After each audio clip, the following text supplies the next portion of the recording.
Hello everyone, this is success maker. बात करेंगे अपनी इस वीडियो में। हम रिसर्च एप्टीट्यूड को डील कर रहे थे, राइट। सो रिसर्च एप्टीट्यूड में जो एक चीज़ सबसे पहले आ जाती है वो क्या है, मीनिंग और इसके कंसेप्ट, इसके ऑब्जेक्टिव्स को हम देख चुके थे। इसमें हम क्या देखने वाले हैं बेसिकली कि इसके एम्स क्या होते हैं और इसके ऑब्जेक्टिव्स क्या होते हैं। रिसर्च एप्टीट्यूड के एम्स और ऑब्जेक्टिव्स क्या होते हैं। सो स्टे कनेक्टेड, नोट्स बनाते रहिए, टू द पॉइंट्स वीडियो को सुनिए और अपने नोट्स एक किसी भी कॉपी में टू द पॉइंट्स नोट्स बनाते रहिए, क्योंकि बाद में चीज़ें आपको नहीं मिलेंगी। जब बात एम्स और ऑब्जेक्टिव्स की होती है तो कोई भी रिसर्च है या कोई भी काम है या फिर इनफैक्ट आप भी कुछ भी करते हैं, that everything is related to any aim और ऑब्जेक्टिव, राइट। इसी तरीके से रिसर्च जो है उसके क्या एम्स है और क्या ऑब्जेक्टिव्स है, हम इसकी बात करते हैं। To discover answer to question through the application of scientific procedure, it's the main aim to find out the truth is hidden and what has been discovered as yet. देखो, जब किसी भी चीज़ की डिस्कवरी होती है, जब रिसर्च होता है, तो वो जो रिसर्च होता है बेसिकली, तो इसमें क्या किया जाता है, साइंटिफिक प्रोसीजर को फॉलो अप किया जाता है। आपको पता होगा साइंटिफिक प्रोसीजर क्या होता है, स्टेप बाय स्टेप चीज़ें होती हैं, कलेक्शन ऑफ डाटा होता है, एनालाइजेशन ऑफ डाटा होता है।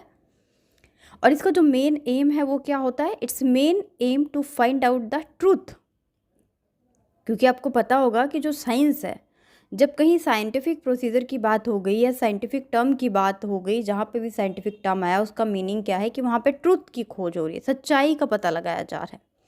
जैसे आपको याद होगा, कोई एक्सपेरिमेंट करते थे, जब हम स्कूल में थे तो एक्सपेरिमेंट करते थे लैब में जाके, राइट। कोई साइंस बैकग्राउंड से नहीं है स्टूडेंट्स, तो भी 9-10 तक भी बहुत सारे एक्सपेरिमेंट्स आपने किए होंगे। एक अनियन पील का मुझे याद आ रहा है, जो एक कॉमन सा होता था, जो 6 to 9-10 तक चलता था, अनियन पील का।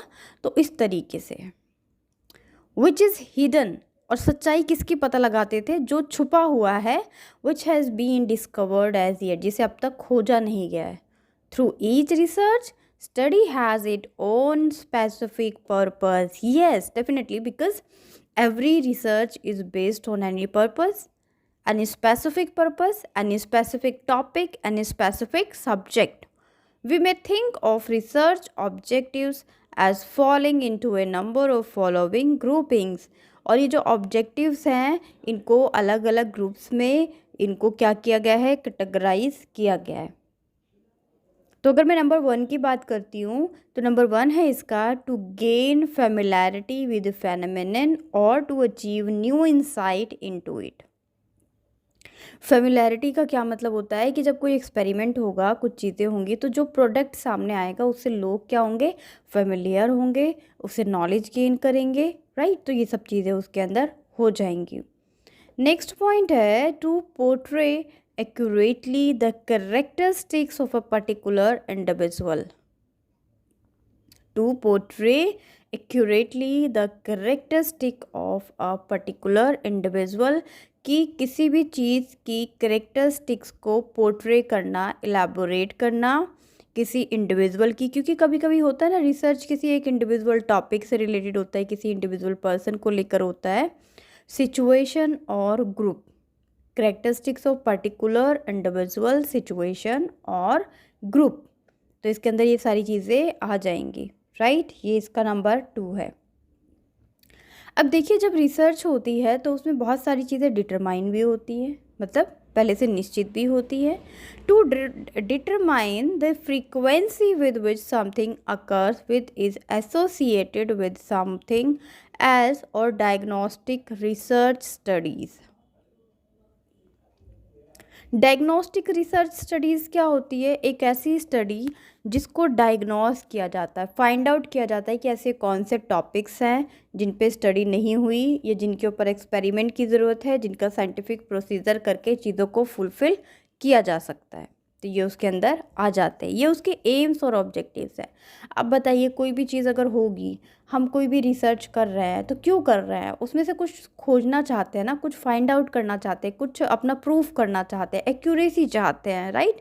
इंडिविजुअल को लेकर, सिचुएशन को लेकर, ग्रुप को लेकर हम फेमिलैरिटी को गेन करना चाहते हैं, न्यू इंसाइट देखना चाहते हैं, मतलब देखने का नया नज़रिया अचीव करना चाहते हैं।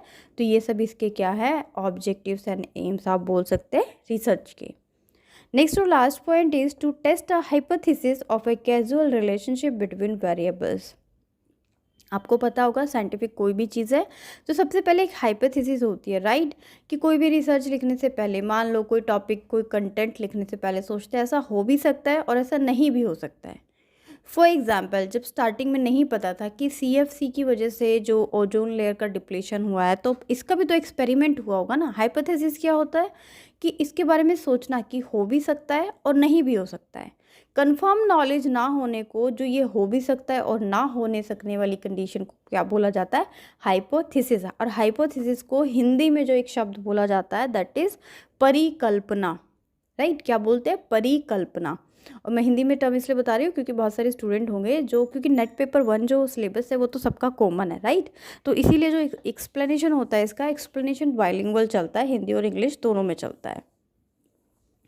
तो जितने भी रिसर्च होती है उसमें हाइपोथेसिस होता है, उसके बाद एक्सपेरिमेंट होता है, फिर एनालाइज होता है, इवैल्यूएशन होता है, फिर उसके बाद दोबारा से क्या होता है? री एक्सपेरिमेंट होता है। तो ये एक प्रोसेस के तरीके से काम करता है। हाइपोथेसिस का मेन वर्क होता है हाइपोथेसिस टेस्टिंग रिसर्च स्टडीज़, कि देखती है कि ऐसा हो भी सकता है या नहीं होता। तो ये तो बेसिकली क्या थे? एम्स एंड ऑब्जेक्टिव्स थे, किसके? रिसर्च के, राइट? नेक्स्ट वीडियो में कवर करेंगे टाइप्स ऑफ रिसर्च की, कौन कौन से टाइप्स की रिसर्च होती है।